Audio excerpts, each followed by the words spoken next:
The Joe Rogan Experience. What is it like in the lockdown for you? You still living in New York? Yeah, I live in New York. Is it weird? Yeah, I mean, it's. I was telling everybody, it's.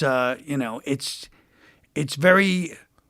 It's not like people are like, oh, it's like New York in the '70s. No, the '70s was a whole different vibe, but now it's all boarded up stores. The store on my corner, like the corner bodega, basically just closed, and it was it was around for a long time, and.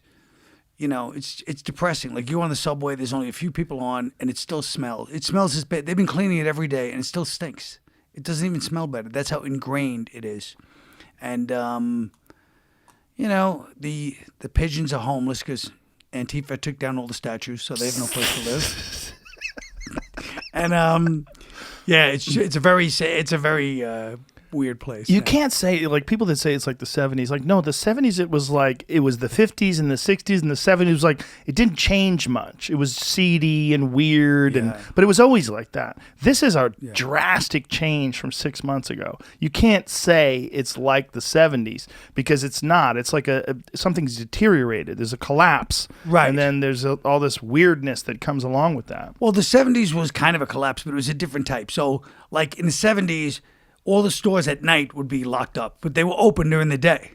So at night, if anybody was out after 9 at night, that was on them. But it was not like now. It's just 20. You're walking down deserted streets. There's nobody out. You know what I mean? Have you always lived in New York? Depressing. Yeah. So it was sketchy in the 70s. Oh my God, yeah. I mean, I did a whole show about it basically. But I mean, it was basically like one of the jokes for my own New York story was that, and it wasn't a joke. It was if you walk down your block because there's no cell phone. So if you walk down the block from the train after 9 at night, people would lean out the window and be like genuinely surprised, like, good for you.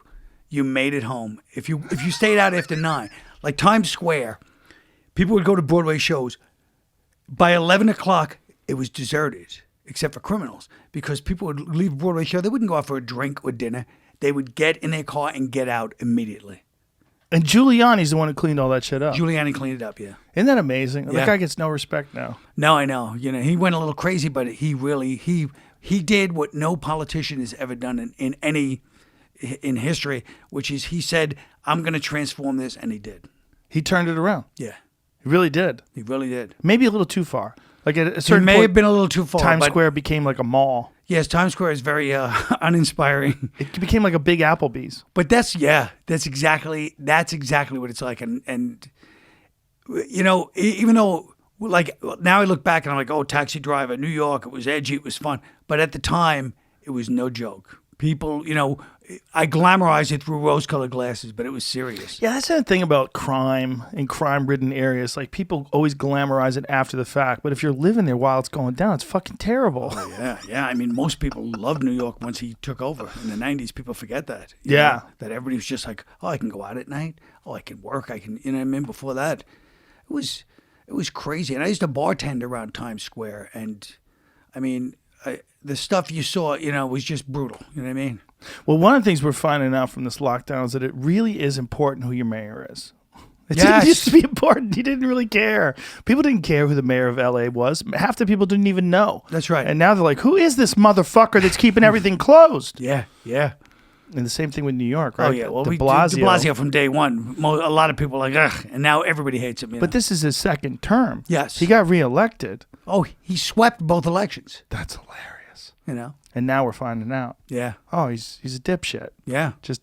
It took something where it was a crisis where you realize, like, this is not a leader. And everybody hated Bloomberg for running a third term. They wish they had him for a fifth now. Yeah. Remember, it was like, oh, he's forced himself to run for a third. Now, but he misses, a guy like him. Could he go back?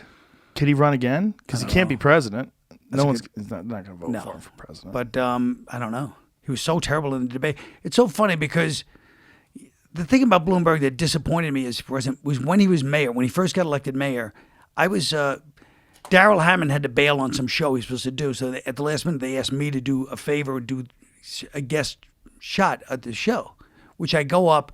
Really didn't go that well, but it was, I did what he was asked me to do. What kind of show? What was it? A stand-up show. But it was a stand-up show for Bloomberg? Yeah, Bloomberg was trying to get the Olympics here or something. I think it was the Olympics. So he asked me to, Daryl was supposed to do a show and he had something else. So I ran over, I lived in Midtown. I literally ran over, did the show in front of the Olympic Committee or whatever the committee was. I think it was Olympics. And, like 30 people in this uncomfortable room. And then afterwards, Bloomberg shook my hand, and I knew he was already a billionaire. And he goes, I owe you one. I go, thanks. He goes, no. I don't just say that. I always repay my debts. I owe you one. So I was kind of hoping to be president, and then I could call in my chit, because I never did the whole time he was mayor. I realized he was busy. I let it slide. But He still owes you, though, huh? yeah. You got it on a ledger somewhere?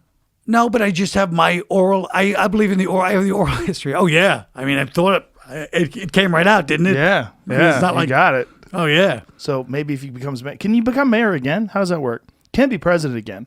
Can you be mayor again? I guess you can. Yeah, why not? There's probably no law. Well, governor of California, that Jerry Brown guy, he became governor again. That's right. Yeah. So if you can be governor, you've got to be mayor. Like he was governor in like the 90s, like the early 90s, I think.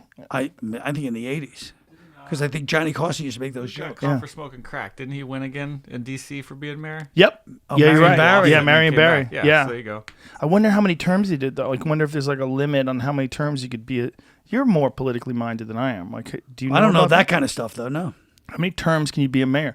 Because someone like Bloomberg has got to come back in and clean New York City up. Because you're not going to get there with this social justice warrior attitude that De Blasio has. It's just going to lead to More. a complete deterioration of that city. Yeah, but it may be too late. You never know. Too late. You never know. I mean, nobody likes to think of New York that way.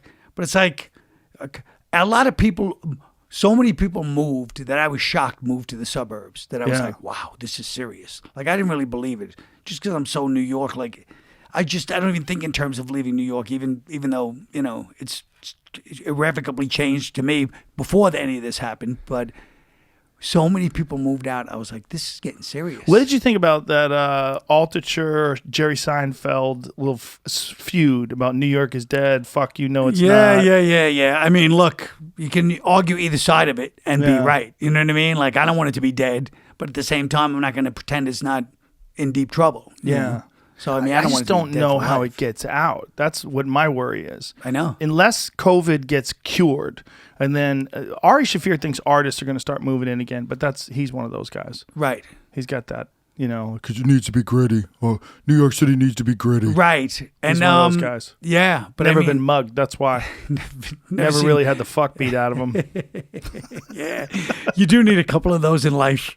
You just need to know that it's possible. Just need to be like, ow. What does gritty mean to you? Let me Yeah. tell you, it ain't it's not Midnight Cowboy. That's Yeah. a movie. Yeah. Real gritty is you get stabbed and then yeah. it gets infected. Yeah. And then you're in the hospital for 6 months. Yeah, you need to at least have had regretted laughing because you're holding your broken rib at least for 6 weeks in a row. Where you're like, is this ever going to get better? Yeah, it's that gritty shit is like, boy, yeah, I see what you're saying. I kind of get, I know, yeah, some places that are gritty, they're fun. Yeah, no, it's fun. And like I said, when I'm watching Taxi Driver, I'm like, yeah, I miss New York. But I mean, I remember walking through Times Square. We don't have to ask what I was doing there.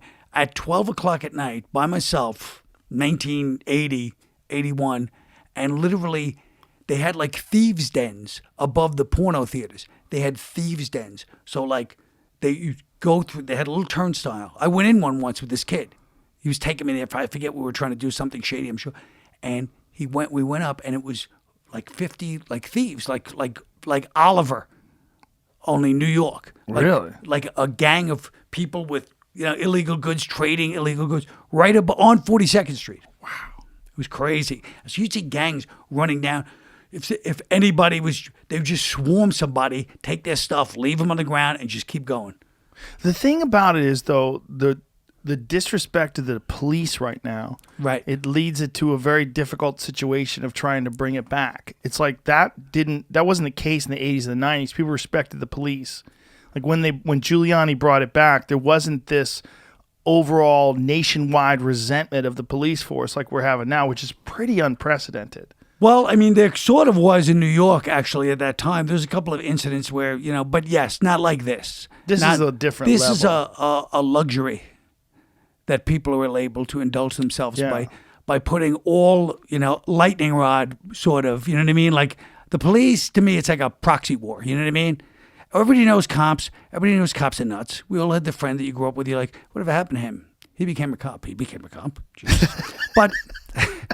But no one denies that part. Even cops know that about themselves. But that being said, it's easy for everybody to just go, okay, like I say, proxy war. So all the bottled up racial resentment in the country, and it's like the people that have to actually go and say, hey, listen, here's what has to happen. They're going to be the fall guy for that. And that's, that's what this is, in my opinion. Episodes of the Joe Rogan Experience are now free on Spotify. That's right, they're free. From September 1st to December 1st, they're going to be available everywhere. But after December 1st, they will only be available on Spotify, but they will be free. That includes the video. The video will also be there. It'll also be free. That's all we're asking. Just go download Spotify. Much love. Bye-bye.